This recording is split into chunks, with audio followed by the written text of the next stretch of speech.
darse las consultas y las consultas comunitarias que establece el convenio ¿Pero 169. cómo darles rango constitucional a las consultas? Sí, el problema aquí hay que elevarlo. Como las consultas, hay 61 municipios donde se han hecho las consultas y no son vinculantes. Entonces es necesario, hay que elevarlo en la reforma constitucional de manera que esto podría resolverlo, la crisis que hay en las comunidades. Y si esto no se busca un mecanismo de resolver los problemas. Es posible, porque, corríjame usted, cuando intentaron normarlas, también hubo oposición. Debe ser posible, es decir, existen convenciones internacionales que nos garantizan para plantearlo. Obviamente hay opositores, vamos a encontrar, pero el hecho de discutir una reforma constitucional hay que discutirla. Álvaro, lo que estamos viendo es que cuando se abre la puerta para una reforma constitucional, surgen por supuesto muchas demandas de diferentes grupos que están buscando ya sea una reivindicación o simple y sencillamente tienen una postura frente a la Constitución y quieren que sea incluida. Sí, lo cual es legítimo, es válido que todos tengan una opinión sobre eso. El problema es que toda reforma constitucional representa un pulso de fuerzas. El que la impulsa tiene que tener la suficiente fuerza para hegemonizar a la sociedad y llevarla a cabo. Pero lo que estamos viendo es que los grupos de poder que soportaban al gobierno se están retirando. Y lo peor que le podría pasar al gobierno es que el CACIF salga convocando al no en una consulta popular. O otros grupos Para el CACIF también podría ser muy negativo salir convocando al no. Pero ya, de hecho, lo rechazaron y seguramente tendrán sus corifeos que le hagan pulso. Entonces, también tenemos el problema de que si el gobierno, ¿cómo va a salir de esta papa caliente? ¿La va a dejar parqueada o va a tener la decisión de seguir adelante? Ese es el gran dilema. ¿Qué posibilidad tiene esta propuesta en el Congreso? ¿Qué le augura a usted a esa discusión? ¿En qué podría convertirse? Bueno, mi experiencia como exdiputado me dice que una cosa es lo que plantea el Ejecutivo y otra cosa es la realidad del Legislativo. Y a mí me parece que ahí el presidente cometió un error. Y cometió un error de entrada porque yo creo que todo tema de reforma constitucional debiese ser pactado primero entre los partidos políticos. No sé si están de acuerdo, pero es que el problema es de que en Guatemala los partidos políticos van por un lado y los que dirigen el Estado en un momento determinado, los que están al frente del gobierno, van por otro. Pero es que no tenemos partidos. Exactamente, entonces otra vez vamos al problema central. El problema central de Guatemala se llama de que hay partidos políticos y hay dirigentes políticos y diputados, lo que sea, que no tienen la mínima idea del pacto social que hay que reformar. O sea, estamos conscientes que hay que reformar el pacto social. ¿Hasta dónde? Debiera ser fruto de un debate de altura, de un debate democrático, pero eso es lo que no tenemos. En realidad lo que tenemos son vehículos electorales, clubes de amigos que sobre todo lo que están buscando es su beneficio particular. El Patriota debió haber generado ese debate. Debió haber nacido dentro del Patriota, digamos, en un sistema ideal de partido político. Maritza, ¿usted cree que este rechazo del CACIF a la propuesta del Ejecutivo le ponga la lápida al proyecto?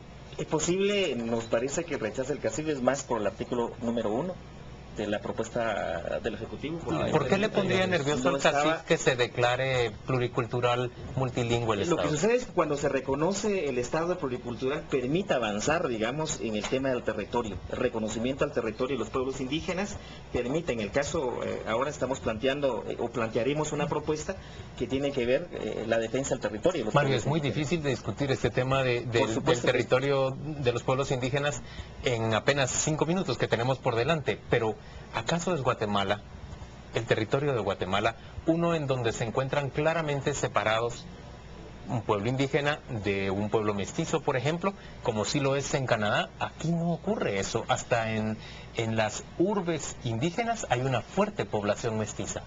Sí, pero es necesario discutirla. Nosotros incluso creo que es necesario discutir la autonomía de los pueblos indígenas. Hacia eso va, hacia la discusión de la autonomía. Y el presidente Pérez Molina nos hablaba esta noche, que si esto no se discute en 4, en 8, en 10 años, podría pasar algo peor, decía él. Sí, pero son dos niveles de discusión. A ver. Pero hay un tema, yo creo que lo que sucede es de que tenemos que también ubicarnos en qué significa un pacto social. Es que yo creo que también hemos perdido un poco la dimensión, o la han perdido los que están impulsando la reforma, al pretender que se va a formar una comisión de 7 personajes, se van a poner de acuerdo y después van a llegar al Congreso y van a decir, miren, esto es. y que la sociedad se va a quedar callada. Yo creo que ahí es donde se está Aníbal, pero lo están socializando, a ver, que es un verbo nuevo en realidad. Sí. Lo están sometiendo a discusión. No, pero eso está bien, pero yo lo que creo es de que no se puede el presidente plantear de que en 30 días vamos a solucionar esto, en 40 días vamos a tener lo otro. Si bien es cierto, el presidente quiere aprovechar el primer año, yo creo que no es así a la carrera, y lo han dicho todos.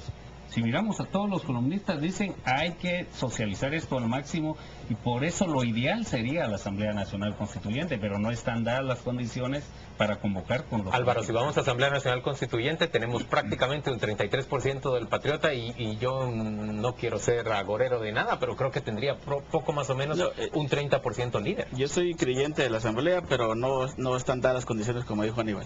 Entonces hay que tomar seriedad sobre el proyecto del presidente, y sobre el proyecto del presidente comenzar a opinar, ya un poco subiéndole el techo a las propuestas que plantea, o bajándole a algunas. Por ejemplo, lo que el sector privado rechaza, no creo que sea solo el tema del artículo número 1, hay otros, hay regados que se nota que hay una intención de recuperar la autoridad del Estado en varios ámbitos, economía, lo social, lo político. Quitarle la dictadura a los abogados en varios ámbitos está perfecto, pero digamos que a eso hay que sentarse. Entonces hay un grupo de sectores, digamos, democráticos y progresistas que sí queremos no rechazarla a priori. Queremos irnos a entrar al debate artículo por artículo, y si somos tomados en cuenta sabiendo que somos minoría, está bien, pero no vamos en este momento a darle carta blanca al presidente sin saber exactamente si vamos a ser escuchados. Pero esto es un poco como el diálogo con los estudiantes de magisterio. Van a dialogar, van a escucharlos, pero ¿hasta dónde están dispuestos a tomar sus negativas? Tal y vez sus la pregunta opiniones? es, ¿quién va a tener capacidad de veto con el presidente? Es decir, ¿cuál va a ser el veto que va a pesar? A mí se me hace que ahora que el sector privado dijo no queremos hablar de hasta el 40% en el tema de las regalías, ellos me parece que tienen suficiente capacidad de veto, y eso ya no lo van a seguir hablando. Entonces, el tema es ese, ¿quiénes van a tener capacidad de veto? Por ejemplo, en el sistema de justicia, la intención de que exista un cambio en ese sistema es buena. Pero si revisamos las propuestas, prácticamente no estamos llegando a la carrera judicial plena, sino que estamos otra vez dándole más poder al Congreso de la República para que tenga suficiente incidencia en las comisiones de postulación. Maritza, ¿qué propone usted? Habría que pensar, nosotros vemos, y yo lo que veo es que en el Congreso va a ser difícil. A mí me parece que es otra jugada del gobierno, como la despenalización de la droga, ¿verdad? Y el pacto fiscal. Me parece que es otra alternativa de no poder ejercer su plan de gobierno. Y el planteamiento de una reforma, sí es sano reformar la Constitución, pero el planteamiento que hacen sí todavía queda muy pequeño, ¿verdad? Y cabalmente consigo un nivel en el planteamiento que no hay no hay un equipo del gobierno que sea mucho más plural. Sí van a socializar, pero eso no significa socializar, no significa incorporar la demanda o las propuestas de las comunidades. En el caso, los que estamos mucho más jodidos, diríamos, es la población indígena. No tenemos partido política, no tenemos participación, no hay espacios, y realmente sí hay que discutirlo profundamente. Señores, gracias a los tres por acompañarnos a las 8:45. Por supuesto, esta propuesta de reforma constitucional tiene que seguirse discutiendo, y habremos de invitarlos de nuevo para participar en más debates en torno al tema. Vamos a la pausa comercial, volvemos dentro de muy poco.